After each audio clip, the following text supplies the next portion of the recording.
Bonjour à tous, soyez les bienvenus sur Monaco Info. Que faut-il retenir de l'actualité de ces derniers jours? Éléments de réponse dans ce sommaire. Chaque année, la direction du tourisme et des congrès réunit ses bureaux de l'étranger. Frédéric Hélion a suivi la dernière réunion organisée en présence du directeur de la DTC, Guillaume Rose. Coup de projecteur ensuite sur la société Opal, spécialisée dans les cosmétiques. Et puis un peu de culture pour clore ce journal avec la pièce Potin d'enfer. Vous en saurez plus dans un instant. Je vous le disais en titre, nous débutons cette édition avec les réunions annuelles de la direction du tourisme et des congrès. La DTC qui réunit en principauté ses bureaux de l'étranger. Frédéric Hélion s'est rendu à cette occasion au Novotel pour suivre bien une partie du travail sur place. Voyez son reportage. Ils assurent la visibilité et la promotion de la destination Monaco sur leurs marchés respectifs. Les bureaux de représentation à l'étranger de la direction du tourisme et des congrès étaient réunis cette semaine en principauté pour leur conférence annuelle. Des séances sont organisées afin d'échanger avec les différents pôles de la DTC et leurs partenaires à Monaco, comme les hôtels ou différentes agences. Ces séances permettent d'affiner les stratégies et de travailler sur les spécificités de chaque marché. Ce qu'on a pu voir, c'est qu'il y a une très forte demande qui vient notamment des pays qualifiés de BRICS, c'est-à-dire Brésil, Russie, Inde et Chine.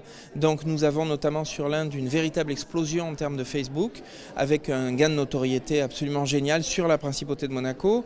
On a du côté Chine d'excellents débouchés, notamment pour tout ce qui est tourisme d'affaires.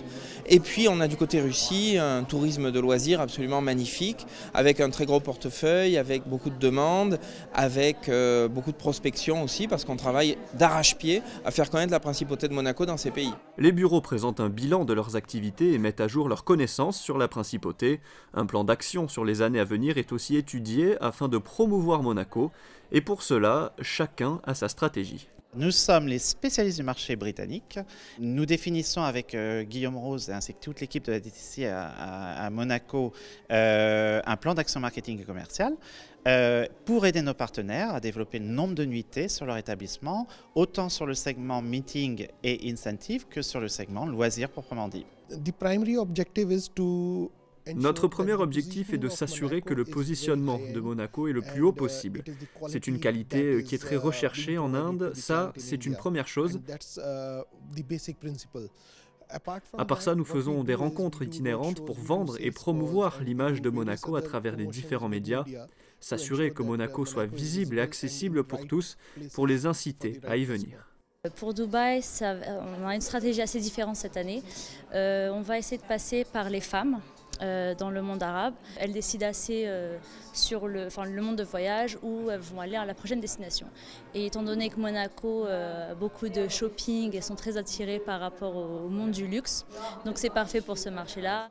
Fin de cette semaine de conférence annuelle vendredi avec la présence au Novotel des bureaux de Shanghai, Moscou, Londres et Tokyo. Je vous propose à présent d'écouter Guillaume Rose, directeur du tourisme et des congrès. Guillaume Rose qui évoque les perspectives en tourisme pour l'année 2013. En termes de chiffres, il faut savoir que 2012 fut l'année du siècle en termes d'hôtellerie, mais 2013, en tout cas jusqu'à présent, nous sommes en février, nous avons les chiffres de janvier, a été encore meilleur puisque janvier 2013 réalise une percée de plus de 12% par rapport à janvier 2012. Donc pour l'instant, on est sur une tendance très bonne, très haussière, et nous espérons la faire perdurer. Les prévisions des hôteliers pour février et mars sont très bonnes, donc on travaille d'arrache-pied à faire venir des gens pour les mois suivants et nous espérons que ça va se concrétiser. La nouvelle offre, elle est très simple. On va avoir un hôtel de Paris absolument hors du commun pour 2018. La nouvelle offre, elle ne doit pas être tout à fait nouvelle puisque ce qu'on doit offrir aux gens surtout, c'est de leur montrer que Monaco, c'est un festival d'événements. On a 700 événements par an en principauté. La nouveauté, c'est justement de proposer toujours des nouveautés. La nouveauté, c'est que chaque fois que vous revenez à Monaco, vous avez une offre différente, vous avez des spectacles différents, vous avez des établissements différents, vous avez des ouvertures. Nous, on est très intéressés à ce qu'on ouvre un restaurant chinois, un de haut de gamme, bien sûr, un restaurant indien de haut de gamme à Monaco. Ça nous permettrait de développer le tourisme énormément. La clientèle type varie, elle va du grand joueur ou de la personne très fortunée, ce qu'on appelle les URI, Ultra Rich Individuals, les gens extrêmement riches, jusqu'aux excursionnistes pour la journée qui va venir en car. On a effectivement tout un tas de gammes de touristes, en sachant que bien sûr ceux que nous privilégions et ceux que nous recherchons, c'est le haut de gamme, pas l'excursionniste, mais Monaco est ouvert à tout le monde. Direction à présent le quartier de Fontvieille où sont basées de très nombreuses entreprises et industries qui contribuent au dynamisme économique de la principauté. Parmi elles, la société Opal, spécialisée dans les cosmétiques. Patricia Navarro vous dresse le portrait de cette jeune société en pleine expansion. C'est en 1997 que voit le jour en principauté les laboratoires Opal Monaco. Longtemps spécialisés dans la fabrication de produits cosmétiques pour de grandes marques telles que Biotherm ou Lancôme, la société amorce un virage important il y a 2 ans avec l'arrivée à sa tête de 2 cousins, Grégory et Jean-Pierre de Werp, associés au cosmétologue Marc Fauchard. Tous 3 décident de lancer leur propre gamme sous l'appellation Opal Monaco. L'activité est principalement basée en principauté. On a regroupé ici, je dirais, les activités qui ont le plus de valeur ajoutée, donc les bureaux et les laboratoires, là où nous procédons à la formulation et on fait pas mal de recherches. Et c'est un des avantages que nous avons, c'est qu'on peut vraiment faire preuve d'énormément de flexibilité. Donc on est constamment à la recherche de nouveaux produits, de nouvelles idées, et on peut vraiment innover à tout moment et répondre à des besoins que le marché pourrait avoir. Opal Monaco offre une large gamme de produits cosmétiques allant des soins anti-âge à des laits démaquillants pour le visage ainsi que des crèmes hydratantes ou des huiles satinées pour le corps. Toutes les formules et tous les produits naissent dans le laboratoire installé au Seaside Plaza.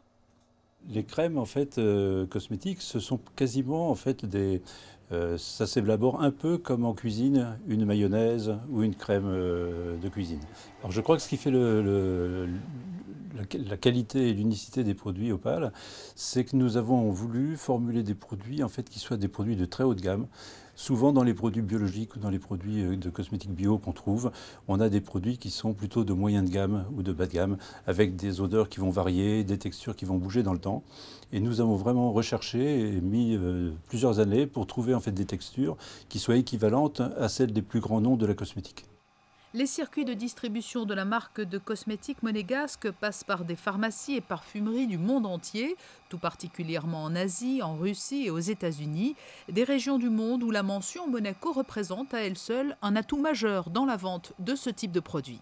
Monaco, de par sa situation et de par sa renommée internationale, définitivement est un atout pour notre marque, puisque nous capitalisons non seulement sur le glamour et le côté unique de Monaco, de la principauté, mais aussi sur un savoir-faire qui est dans notre domaine des cosmétiques, certain, puisque de grandes marques sont nées en principauté.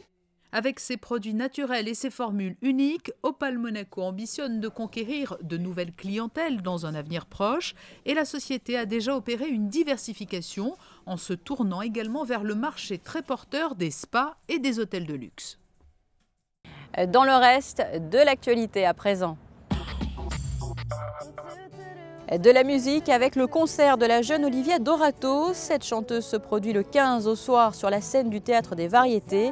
Vous pourrez dans quelques jours découvrir un portrait de cette jeune artiste. Mais en attendant, petit avant-goût.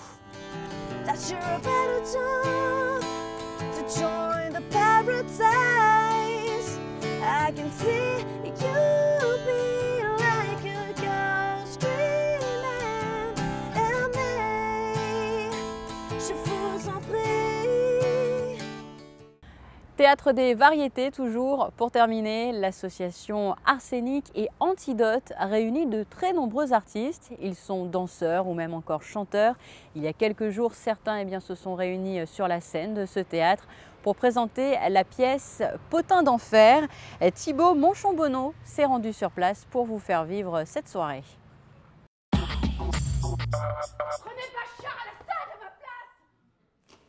Chanteurs, danseurs, musiciens ou encore acteurs sont réunis au sein de l'association Arsenic et Antidote. Créée en janvier 2012, Arsenic et Antidote veut, comme son jeu de mots l'indique, réunir toutes sortes d'artistes. Le but est de toucher à tout, des concerts de rock aux pièces de théâtre. L'organisation de ces manifestations est gérée en totalité par des bénévoles. Les gens qui sont dans la compagnie, ils ne sont pas rattachés à cette compagnie, ils sont aussi libres d'aller ailleurs. Il y a aussi un groupe de rock très connu dans la région qui s'appelle Mr Noise, qui est avec nous. Et en plus, ce sont nos techniciens son, lumière, Patrice Garcia pour le citer. On touche à tout.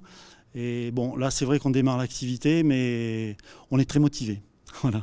Et c'est toujours bénévole, il n'y a pas, personne n'est payé. Et aussi, l'idée, c'est de faire du caritatif, puisqu'en octobre, on va faire un spectacle pour Écoute Cancer et Confort. Ils nous ont demandé, suite au spectacle qu'ils ont vu en novembre, de faire quelque chose pour eux. Arsenic et Antidote est une association culturelle à but non lucratif. Elle ne s'est jusqu'à présent produite qu'à Monaco. Aujourd'hui, son objectif est d'étendre son champ d'action. Bon, pour l'instant, on s'est produit qu'à Monaco. Mais enfin, le but, après, c'est de pouvoir aller faire des festivals en dehors pour représenter la principauté et, si possible, gagner des prix. Donc votre but, c'est de représenter culturellement la principauté un peu partout? Oui. Bon, par le passé, avec les autres associations où j'étais, c'est ce qu'on avait fait en allant au Texas, au Maroc, enfin un peu partout. Et bon, là, j'ai voulu tenter l'aventure avec un groupe de copains, enfin même d'amis, et pour ces mêmes raisons. L'association s'est produite jeudi dernier au Théâtre des Variétés. Au programme, la pièce Potin d'enfer de Jean-Noël Fenwick. Les spectateurs ont passé un agréable moment en compagnie de cette bande de copains. Et pourtant, j'avais un énorme pif. Vraiment énorme alors, hein? Parce qu'on vous en a laissé un bon paquet. Juste ce qu'il faut, hein. Après les faits d'actualité, passons aux effets du ciel pour les jours à venir. Vendredi, déclin provisoire du grand beau temps, sans dégradation du temps. Le soleil sera partiellement gêné par les nuages, température comprise entre 8 et 12 degrés. Samedi, belle journée et des nuages insignifiants, température logique et de saison. Dimanche, prolongement de la période de temps sec, il faudra compter jusqu'à 13 degrés au meilleur de la journée. Et puis lundi, du beau temps avec un vent d'Italie assez sensible, température comprise entre 8 et 12 degrés. Fin de cette édition, merci à vous de l'avoir suivi. Je vous laisse à présent avec la suite de vos programmes sur Monaco Info et un magazine rencontre avec Lucie d'Écosse. Très bonne Saint-Valentin à tous et à très bientôt.